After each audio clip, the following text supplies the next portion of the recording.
Let me tell you something real, something deep. There are wounds that don't bleed. Wounds that don't show, but they cut deeper than any blade. They sit in the heart of a man, silent, still, and waiting to heal, if they ever do. You see, you can break a man's back and he'll stand again. You see, you can take his money and he'll earn it back. You can even leave him and he might move on. But when you speak words that belittle his soul, when you speak poison to his purpose, that's when you lose him. Not just his presence, but his spirit. A man might never say it. He might stay silent, nod, walk away, but those words will echo inside him like thunder in an empty house. You need to understand this. Men are not made of stone. They are made of scars, built from years of pressure, pain, and perseverance. Every man carries a hidden war. And sometimes what you say to him in one careless moment, it doesn't just hurt him, it changes how he sees himself. So listen closely now. There are 6 things you should never say to a man. Not if you love him. Not if you want to keep him. You're not a real man. That sentence right there, it can shatter a soul. It's said in anger, in frustration, sometimes even in silence, with a look that says more than words ever could. But what most people don't understand is that no man ever forgets those words. They don't just echo in his ears, they burn into his identity. You see, from the time a boy takes his first step, he's already being told who he's supposed to be. Strong, tough, fearless, emotionless. And then as he grows, every mistake he makes becomes another mark against him in the world's invisible scoreboard of manhood. So when someone he loves, someone he trusts, looks at him in disappointment and says, "You're not a real man," it's not just a jab. It's an erasure. It wipes away all the times he tried, all the times he stood up, all the silent battles he fought without asking for help. That phrase tells him he's failed not just in one moment, but in who he is. And once that seed is planted, it grows into shame. A shame that sits quietly in his chest, reminding him he's not enough, even when he's doing his best. What most people never realize is how hard it is for a man to define his manhood in a world constantly telling him he's not doing it right. Society screams at him to be a protector, a provider, a leader, and to never, ever show weakness. And when he falls short in just one area, suddenly his entire worth is on the line. Now imagine someone he deeply loves, someone who sees behind the mask, throws those 6 words in his face. That betrayal hits harder than any stranger's judgment. It doesn't matter how much he's done. It doesn't matter how many nights he stayed awake worrying about bills, or how many times he bit his tongue to avoid conflict. In that moment, everything collapses. Because to say you're not a real man is to say, I don't see your effort. I don't see your heart. I don't see you. And there's something about that kind of invisibility that's soul killing. You can heal from being disliked. You can get over someone being mad, but feeling unseen, feeling like your identity has been stripped from you, that kind of pain lingers long after the argument ends. It's a cruel irony, really, because most men will never tell you how much those words wounded them. They'll nod, walk away, pretend it didn't hurt. But deep inside, they're carrying that moment like a weight chained to their spirit. They'll replay it at night, over and over again. They'll start second-guessing themselves, wondering if maybe they really aren't good enough. Maybe they aren't real men. That doubt creeps in slowly. It changes how they talk, how they show up, how they love. They become more guarded, more silent, more distant. Not because they don't care, but because the place they once felt safe now feels like a courtroom where their worth is on trial. And every word, every sigh, every raised eyebrow becomes evidence against them. It's not easy to rebuild confidence after that. It's not easy to wake up and keep pushing forward when the person you would have taken a bullet for made you feel like less than a man. And yet, many still do. Quietly, silently, with their pain stitched behind a hardened face. The truth is, no man comes fully formed. He's not born knowing how to lead, how to love, how to protect.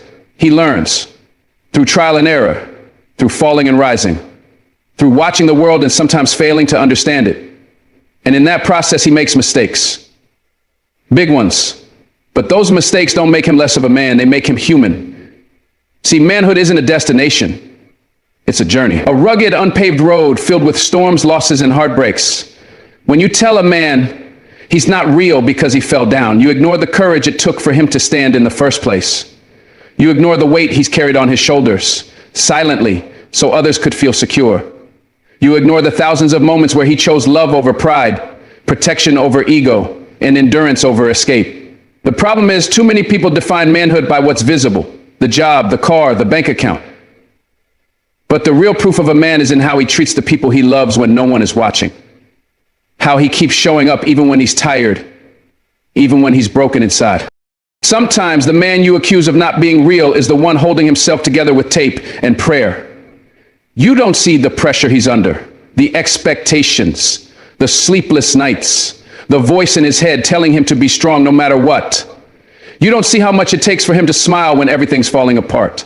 And yet, when he drops one ball, when he forgets one thing or loses one battle, he's suddenly not a real man. That's not fair. That's not love. That's judgment disguised as disappointment. And what it does is it teaches a man not to express himself. It teaches him to keep everything inside, to never ask for help, to bury his emotions beneath silence. Because why open up? Why share his fears if the risk is being told he's less than? That kind of isolation is dangerous. It leads to emotional death. It leads to a hardened heart. And once a man gets there, once he starts believing the lie that he's not enough, it's a long road back to healing.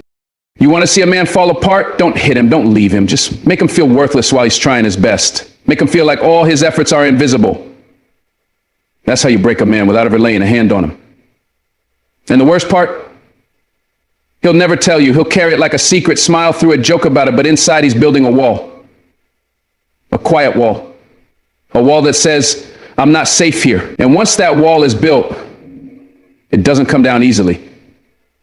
He stops sharing, stops trying, stops hoping. Not because he doesn't love you, but because he's convinced you'll never see him as enough. That phrase, "you're not a real man," becomes a curse he repeats to himself. And even if you apologize later, even if you say you didn't mean it, those words already left a scar, because in the heat of that moment, he saw what you truly thought of him. And some truths, or perceived truths, stick harder than any lie ever could. Real manhood isn't loud, it's not flashy. It doesn't walk into the room demanding attention. Real manhood is quiet strength. It's sacrificing dreams for others. It's standing tall when everything's crumbling. It's forgiving people who hurt you. It's working 2 jobs to feed a family. It's staying when it's easier to walk away. So when you call a man not real because he showed emotion, or because he failed one time, or because he couldn't be your version of a hero, you're not just criticizing his behavior. You're telling him his soul doesn't measure up. And that's the one thing a man struggles to forgive. Not because he's proud, not because he's stubborn, but because somewhere deep inside, he hoped you'd understand him, the way he hides his tears, the way he carries everyone's burdens, the way he wants so badly to feel worthy in your eyes.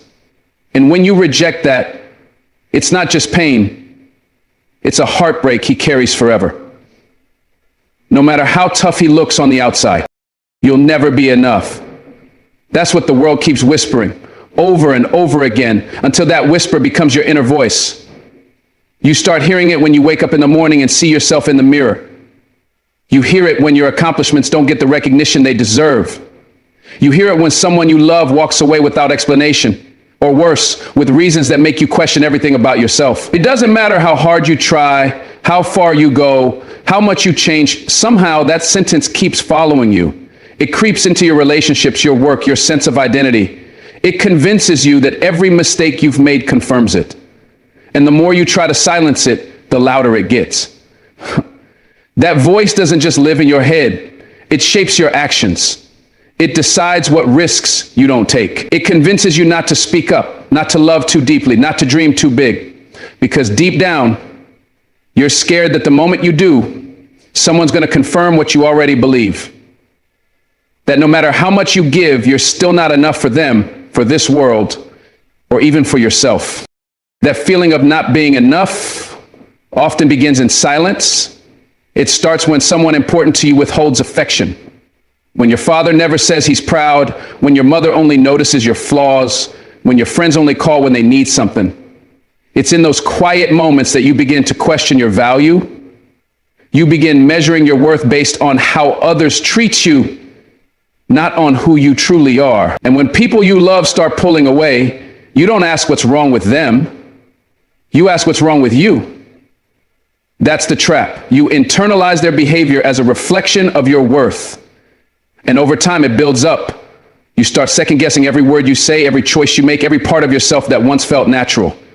You begin editing yourself in real time, trying to become who they might want, just to feel seen. But no matter how much you shift, they still leave. And so the conclusion becomes inevitable. Maybe it's not them.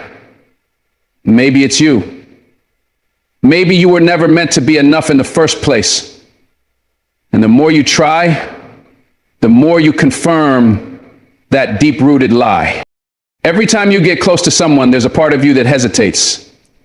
You hesitate not because you're afraid of love or connection, but because you've been taught repeatedly that the moment someone finds someone more exciting, more successful, more lovable, they'll leave. So you walk on eggshells, never too much, never too little, always trying to be exactly what they need. But in doing so, you lose yourself. You trade authenticity for acceptance. You shrink your light so others won't feel intimidated, hoping they'll stay. And even when they do stay, you don't feel secure because you don't believe you're worthy of permanence. So you wait. You wait for the other shoe to drop, for them to change, for the distance to creep in. You tell yourself it's only a matter of time before they realize what you already believe, that you're not enough to keep someone. That belief becomes a prophecy. It makes you act in ways you hate. Clinging too hard or pulling away too soon, not because you don't want to love, but because you're tired of hurting when love always seems to leave you behind. The pain of not feeling enough doesn't always come from failure. It comes from giving your best and still being overlooked. It comes from trying your hardest, putting your heart into something or someone and watching it fall apart anyway. That kind of rejection doesn't sting, it scars. Because it teaches you that even your best isn't good enough. So you begin to hold back. You lower your expectation. You start convincing yourself that if you don't try as hard, you won't hurt as much. But deep inside, you're grieving all the versions of yourself that gave everything and got nothing in return. You start resenting your own vulnerability. You resent the hope you used to carry, the passion you used to feel. And soon, you don't recognize yourself anymore. You become numb. Not because you don't care, but because you've cared too much and paid the price for it. And when people ask you what's wrong, you don't even know how to explain it. How do you explain the exhaustion that comes from never feeling like you're enough for anyone? Not for love, not for friendship, not even for peace. You tell yourself to be stronger, to stop feeling so deeply, to toughen up, because that's what people seem to respect. The ones who don't get too emotional, the ones who don't need anyone. So you try. You bury your pain under distractions. You smile when you want to scream. You keep showing up when all you want to do is hide, but the truth is pretending to be okay doesn't fix the wound. It only hides it. And sometimes that hurts even more because now you're alone with your thoughts, with no one seeing how much you're struggling. And the worst part? You're afraid that if you did let someone in, they'd just use your vulnerability against you. You've been there before. Opened up to someone only to have them walk away, or worse, use your pain as ammunition. So now your silence becomes your armor, but armor is heavy. And wearing it all the time only leaves you tired, disconnected, and aching to be understood. You don't want to be pitied. You don't want to be fixed. You just want someone to look at you, flawed, cracked, human, and say, you are enough, and truly mean it. The world is loud about what it thinks you should be. Be successful, but stay humble. Be strong, but don't be cold. Be vulnerable, but don't be weak. Be confident, but not arrogant. It's a constant contradiction. And when you try to meet all those expectations, you end up lost. You lose sight of who you are because your identity becomes a reaction to what others want. That's when the feeling of never being enough grows strongest.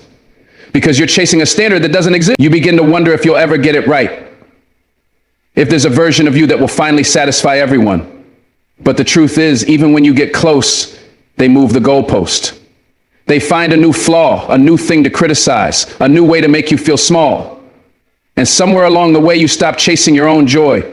You stop asking yourself what you want, because all your energy goes into becoming enough for people who never truly saw you in the first place. It's not just draining, it's devastating. It steals your identity, your confidence, and your ability to believe that you're worthy of love without conditions. And yet here you are, still waking up, still trying, still hoping, even if it's buried under years of doubt. That says something about you. No matter how many times life told you you weren't enough, you didn't quit. You kept showing up, even with your heart bruised and your spirit tired. But the thing is, this pain you carry, this belief that you'll never measure up, it didn't start with you. Someone planted that lie a long time ago and it grew. But just because it's grown roots doesn't mean it's truth. You've been measuring your worth by people who couldn't even see their own, by standards built to keep you small. You've carried burdens that weren't yours, and now it's time to at least question that voice in your head, the one that says you're not enough. Ask it where it came from. Ask it whose voice it really is. Because the version of you that's still standing, still trying, still feeling, it deserves more than judgment. It deserves compassion. Not from the world, not from anyone else, but from you. Because maybe the person who needs to believe you're enough is you. Why can't you be more like that? Sentence is more than just a comparison. It's a wound disguised as advice. It stings in places you didn't even know could hurt. When someone says that to you, it doesn't feel like a suggestion. It feels like rejection. It tells you that who you are right now in this moment is not enough, not as good, not as worthy, not as lovable. And what hurts the most isn't just that someone said it, it's who said it. Maybe it came from a parent who never saw the beauty in your uniqueness. Maybe from a partner who never stopped chasing someone else's shadow. Maybe from a teacher who couldn't see past your quiet potential. And in that moment, comparison becomes a cage. Because from then on, every time you try to be yourself, there's this voice in the back of your mind reminding you, you're not them. You're not smart like her, not strong like him, not outgoing like them. And suddenly your identity becomes this exhausting, never-ending attempt to chase someone else's image, all while erasing your own. You begin to wear masks, not to hide your flaws, but to become someone they might finally accept. When that sentence gets repeated enough, you begin to internalize it. You start comparing yourself even when no one else is. You walk into rooms already shrinking yourself, already apologizing for your presence. You assume people expect someone better, someone louder, more accomplished, more polished, someone not you. And what's tragic is that you don't even realize you're doing it at first. It becomes second nature. You smile like they do. You talk like they want. You pick careers, relationships, even hobbies, not because you love them, but because maybe, just maybe, this version of you will be enough for someone. And the more you do it, the more disconnected you feel from your own soul. Because deep down, you miss you. You miss your quirks, your passions, your messy truth. But every time you try to go back to that version of yourself, you remember those words. Why can't you be more? And just like that, you abandon your authenticity all over again. Not because you want to, but because you're afraid that being yourself means being alone, unloved, or overlooked forever. There's a loneliness that comes with being constantly compared, a kind of isolation that even the loudest rooms can't fix. Because you're never fully seen, you're only seen through the lens of someone else. Every accomplishment you achieve feels like it belongs to a mold, not to you. Every compliment is laced with a condition.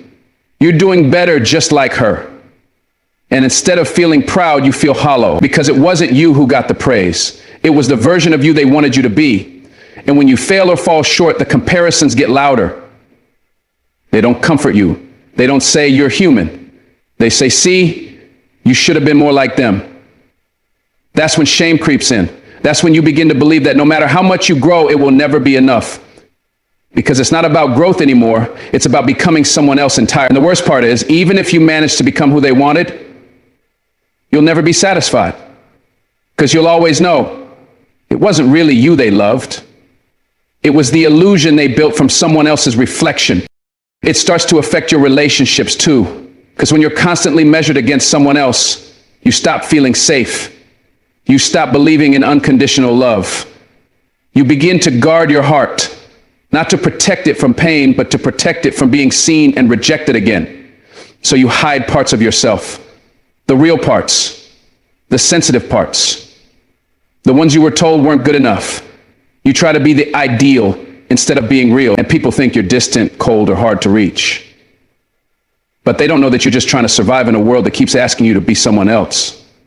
You begin to overanalyze every word, every action. You study the way they behave, the one you're compared to. You try to mimic it, thinking that if you master their personality, maybe you'll finally be chosen, finally be celebrated. But instead, you lose your voice. Your laughter doesn't feel like your own anymore. Your dreams feel like hand-me-downs. And every time someone says, "Why can't you be more like," even if they don't mean to hurt you, it feels like another piece of your identity slipping away. There's also a quiet rage that builds inside you, because no matter how hard you try to change, no matter how many layers of yourself you shed to please others, it's never enough. There's always a new standard, a new comparison, a new someone you're supposed to resemble, and you start to resent them. Not just the people you're being compared to, but the ones doing the comparing. You begin to wonder if they ever really knew you, if they ever really wanted to, or if they were just searching for someone else and using you as a canvas to project it on. That kind of pain of being unseen, of being measured instead of embraced, it doesn't fade easily, it lingers. It becomes this silent fire that burns behind your smile. You pretend to be okay, you laugh at the right times, you even play the role they expect, but inside, you're screaming to be enough just as you are. Screaming to be loved for your own rhythm, your own light, your own way of being. But instead of speaking that pain out loud, you bury it. Because the last time you were honest about who you were, someone looked you in the eye and said, "Why can't you be more like?" Eventually it becomes a cycle you can't break. You meet new people, start new jobs, enter new seasons, but that voice follows you. It whispers when you're about to take a risk. It shouts when you make a mistake. It haunts you when you're finally proud of something, reminding you that someone else did it better. You could have the most beautiful moment and still find a reason to believe it's not as beautiful as theirs. That kind of mindset steals your joy. It poisons your self-esteem. It convinces you that your life is a constant competition and you're always one step behind. And you start to sabotage yourself. You push away good things because you don't think you deserve them. You reject love because you believe they'll eventually compare you to. You stop dreaming big because what's the point if you always fall short of someone else's example? And in that silence, in that fear, in that constant measuring of your worth, you begin to forget who you were before those words were ever said. Before you believed that being yourself was somehow a flaw that needed fixing. And the cruelest part of it all, most people don't even realize they're doing it. They think they're helping, motivating, just trying to bring out the best in you. But they don't see the damage left behind. They don't see the confidence shattered in the silence after those words are spoken. They don't see the countless nights you spent trying to figure out how to be someone you're not. They don't see the identity crisis, the imposter syndrome, the aching exhaustion of living your life in the shadow of someone else. They don't see that every time they say, "Why can't you be more like?" What you really hear is, "You'll never be enough unless you stop being you." And maybe the saddest part is, you started to believe them. You started to believe that your real self wasn't worth celebrating, that your flaws, your edges, your differences were something to fix, not embrace. But deep down, there's still a spark, a small, quiet reminder that you were never meant to be like them. You were meant to be you. Unapologetically, imperfectly, beautifully, you. I don't need you. Those 4 words may sound like strength, but when they're said in the heat of pain, they can echo like a scream through your entire soul. They're not just a statement. They're a wall, a sword, a goodbye wrapped in pride. When someone says, "I don't need you," it doesn't just close a chapter, it slams the book shut. It tells you that everything you were giving, everything you tried to be, suddenly didn't matter. And if you've ever heard those words from someone you love, someone you bent over backward to be there for, then you know the sting they carry. It's not just about them walking away. It's about them pretending you were never important to begin with. That's what burns. It's not the leaving, it's the erasing. Because when you give someone pieces of your heart, your time, your soul, and they turn around and say, I don't need you, what they're really saying is, you're replaceable. And even if you act like it doesn't bother you, even if you nod and say, okay, something in your chest cracks, something sacred becomes scarred. And suddenly, all the love you poured starts to feel like a mistake. But here's the truth that nobody says out loud. Most of the time, I don't need you is a lie. It's pride wearing a mask of power. It's fear pretending to be freedom. It's someone who feels too vulnerable, too exposed, too raw. And instead of saying, I'm scared, they say, I'm strong. Instead of saying, I'm hurting, they say, I don't need anyone. And we've all done it. We've all pushed away the people who tried to care because we didn't want to feel weak. We told ourselves we'd rather be alone than risk being let down again.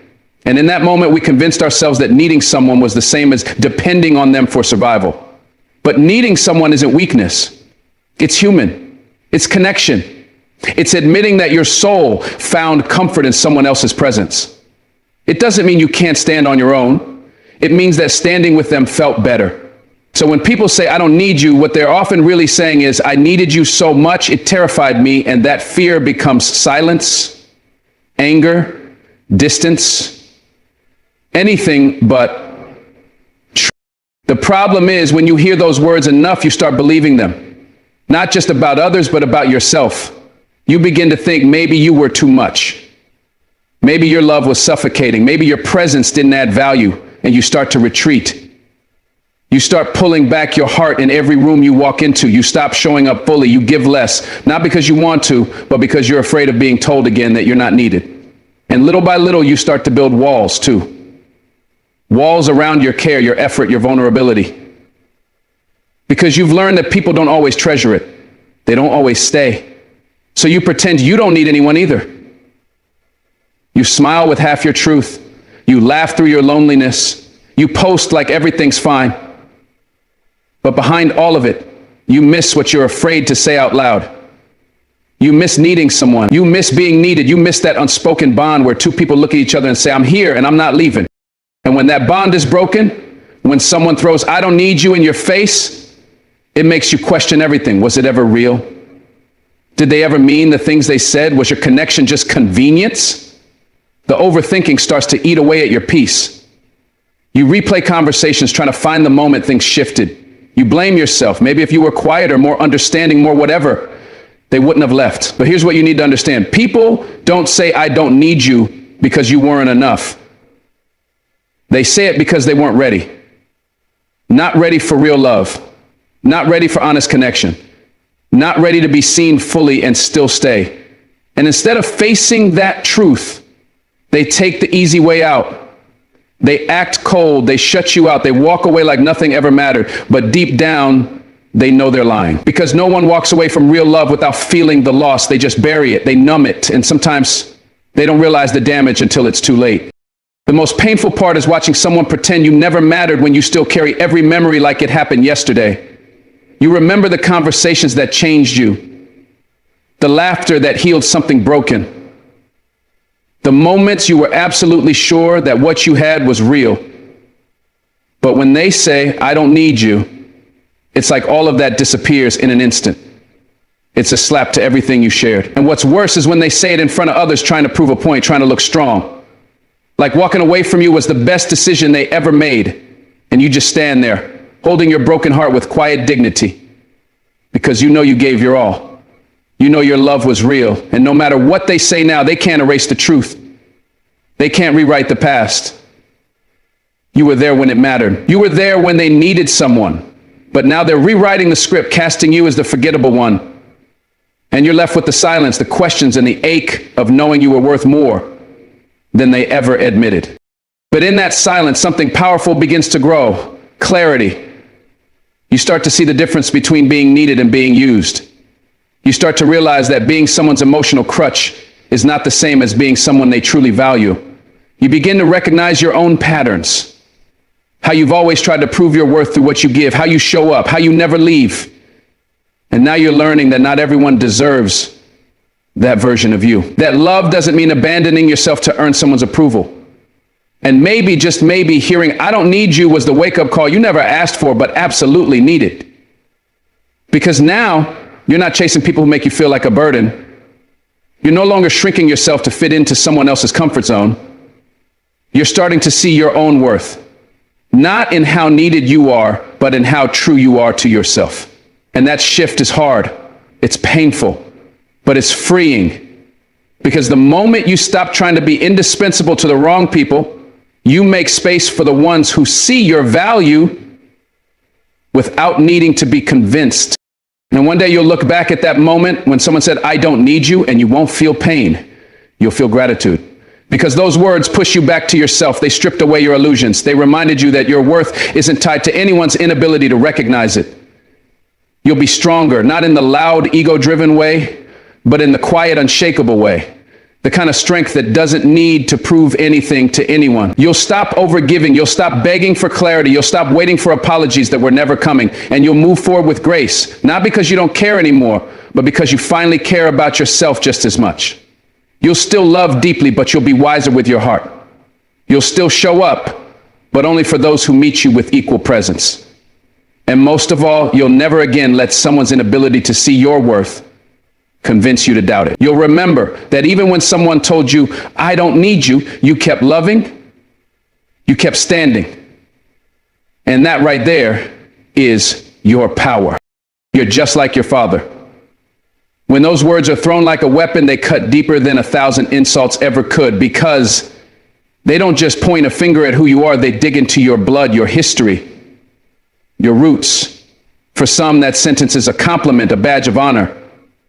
But for many others, it's a curse, a judgment, a reminder of the pain they've spent their whole life trying to escape.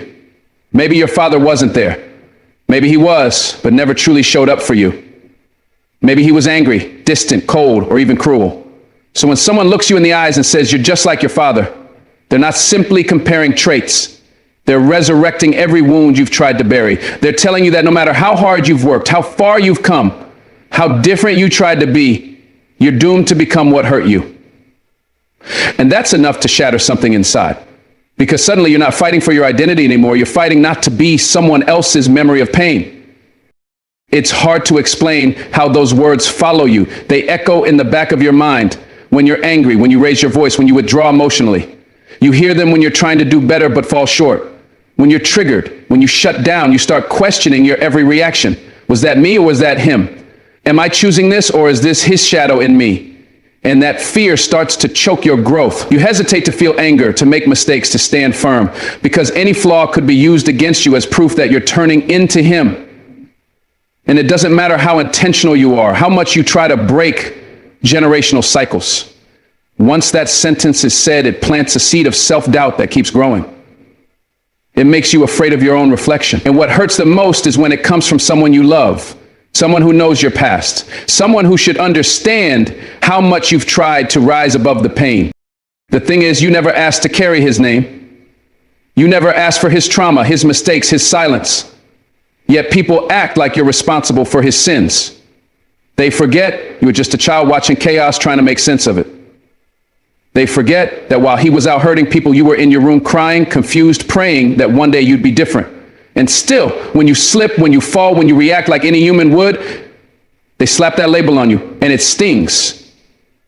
Because they're not just attacking your present, they're ignoring your struggle, your growth, your effort. They're saying your pain wasn't enough to make you different. That somehow the blood running through your veins cancels out the soul fighting within you. But that's not true. Because breaking cycles doesn't mean you never feel what he felt. It means you choose to respond differently even when it's hard. And that's the silent battle people don't see. The war you fight daily to become someone new. Sometimes what people call just like your father is really just their fear or disappointment projected onto you. They see your silence and call it coldness. They see your intensity and call it anger. But they don't see your heart pounding in your chest trying not to say the wrong thing. They don't see the therapy, the books, the deep breaths, the prayers. They don't see how hard you try to pause before reacting, how many nights you've cried, hoping you're not repeating what once broke you. And yet all of that is erased by a single sentence. It's like your growth doesn't matter, like your healing isn't visible enough to count. But here's the truth. People will always try to define you by where you come from, especially when they don't understand how much strength it takes to choose a different path. And if you've ever been compared to someone who hurt you, if you've ever been told you're just like them, know this. It says more about their inability to see your effort than it does about your character. And the damage doesn't stop with how you see yourself. It bleeds into your relationships. You start walking on eggshells, afraid to show any flaws. You start hiding parts of yourself, afraid that one misstep will confirm the worst fears others have about you. You may even start pushing people away, not because you don't love them, but because you don't trust yourself to love them right. And that isolation grows. Because no matter how much love you give, if people are always waiting for you to fail like he did, it wears you down. It makes you question if you're even capable of building something healthy. And you begin to resent people for not seeing your heart. You wonder why they can't separate your journey from your father's shadow, why your name, your face, your pain has to carry the weight of someone else's failures. And in that loneliness, it's easy to give up, to give in, to become what they said you were. Because sometimes the fight to be different feels so heavy that disappearing into the identity they gave you seems easier. But even when it's hard, even when the world tells you you're just like him, you've got to keep choosing differently. Not because you need to prove them wrong, but because you deserve to be free. You deserve to be your own man, not a reflection of someone else's brokenness. You deserve to love without fear, to feel without shame, to live without constantly checking yourself against his ghost. And yes, you'll mess up. You'll say things you regret. You'll make mistakes. But that doesn't mean you're him. That means you're human. And every time you catch yourself, every time you apologize, every time you choose a new way, you're breaking the cycle. You're creating a legacy that starts with you. And one day someone will look at you, not with fear, not with anger, but with pride. Because they'll see not just who you are, but how hard you fought to become him. Not again, but better. So when they say you're just like your father, let it remind you of how far you've come. Let it be the fire that fuels your healing, not in anger, not in bitterness, but in power. Because anyone can inherit pain. Anyone can pass down trauma. But it takes real courage to stop the cycle. To feel the anger and still speak with love. To remember the silence and still choose honesty. To face abandonment and still offer presence. That's strength. That's legacy. And no one can take that from you. Not their words, not their doubts, not their labels. You are not defined by where you come from. You are defined by where you choose to go. And every time you love when it's hard. Every time you show up when you want to run. Every time you become what you never had, you are rewriting your story. You are becoming the man your father never was. And that's powerful beyond words. When a man opens up, when he lowers the walls he's been told to keep up his whole life, he's handing you something rare, something fragile. He's giving you the unfiltered version of himself that the world rarely sees. And in that moment, silence can feel like a slap. It's not the absence of sound. It's the absence of acknowledgement, of presence, of care. For a man who's been taught to suppress, to endure, to be stoic, no matter what, speaking his truth takes courage, takes every ounce of strength he has to say, I'm not okay, or this hurts, or I need someone. And when that vulnerability is met with nothing, no comfort, no eye contact, no words, it doesn't just hurt, it confirms every fear he had about opening up. That maybe he should have stayed quiet. That maybe his emotions are too much. That maybe no one really cares. Men are often conditioned to believe that their value lies in their strength, in their ability to hold it all together. From a young age, many are told not to cry, not to feel too deeply, not to talk about what's going on inside. So when they finally do speak, when they finally let someone into their emotional world, it's not casual, it's not small. It's a breaking of a cycle, a silent rebellion against everything they were taught. And yet, if that moment is met with coldness or indifference, it reinforces every toxic belief they've been carrying, that their emotions are a burden, that nobody really wants to hear what they feel, that vulnerability will only be used against them. And so many retreat, not because they don't want connection, but because they've learned that silence, when they're vulnerable, is more painful than solitude. The truth is, silence in those moments doesn't just communicate disinterest, it communicates judgment. When a man shares something deeply personal and it's met with no reaction, he starts to wonder what you're thinking. Are you disappointed in him? Do you see him as weak now? Are you silently pulling away? The mind fills in the blanks, and usually not in gentle ways. That silence becomes a mirror reflecting his worst insecurities back at him. And even if your silence wasn't meant to be cruel, even if you just didn't know what to say, it still lands like rejection. Because when someone is bleeding emotionally, they don't need perfect words. They need presence.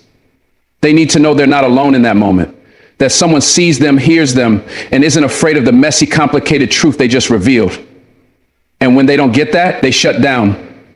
They stop trying, not just with you, but with everyone. What makes it worse is that most men won't tell you that your silence hurt them. They won't follow up with, "I needed you to say something," because doing that would be another layer of vulnerability. So instead they pull back. They become quieter, shorter, colder. And you might think they're angry or distant for no reason, but in reality, they're nursing a wound they don't know how to explain.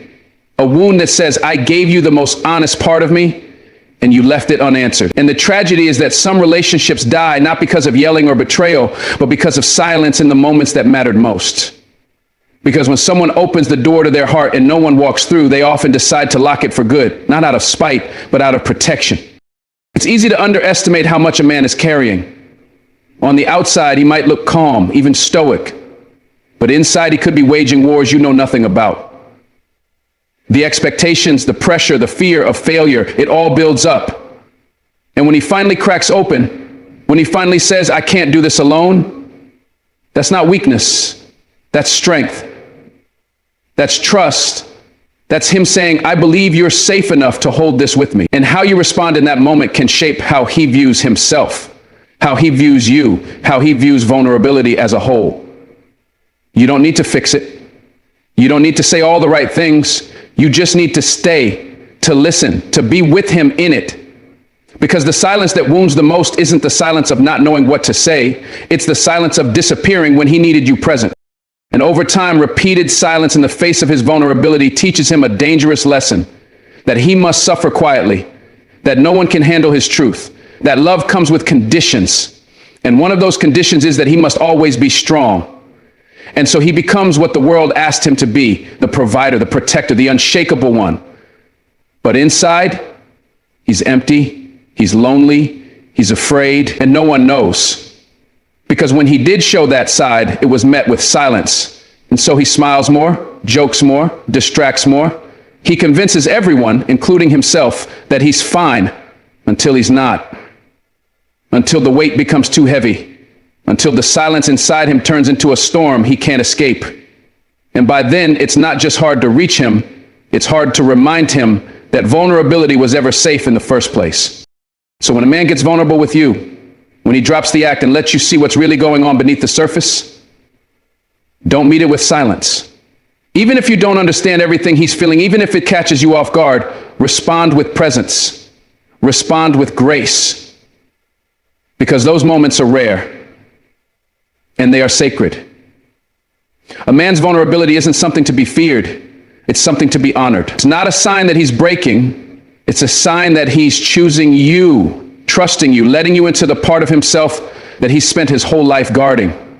And how you handle that moment, it could be the difference between healing and shutting down, between deeper connection and emotional isolation, between love that grows and love that dies quietly. Silence can be many things. But when he's vulnerable, let it never be the response he remembers. When a man chooses to open up, when he lays down the shield he's been carrying for years, it's not a moment to overlook. It's a moment to hold with care. He's not asking for perfection. He's not expecting you to solve everything. All he wants is to be seen, to be heard, and to feel that his emotions are just as valid as anyone else's. The silence that follows his vulnerability doesn't feel like peace. It feels like abandonment. And abandonment, especially in a moment of raw honesty, can cut deeper than any spoken word. It whispers to him that his feelings are too much, that his truth is too heavy, and that perhaps he was foolish to share it in the first place. That's not just emotional neglect, it's emotional damage. Too often, we mistake a man's strength as an indicator that he doesn't need support, that he doesn't cry, that he doesn't feel deeply. But beneath that strong exterior, he's human. He struggles. He doubts himself.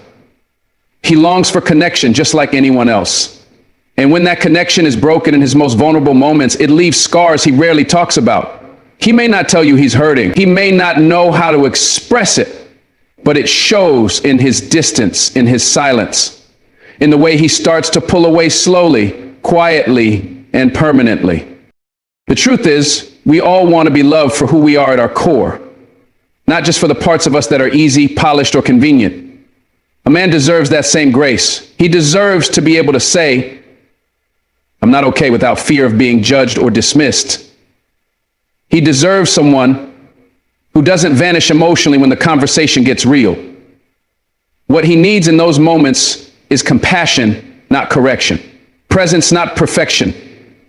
And most importantly, reassurance that opening up doesn't make him less of a man.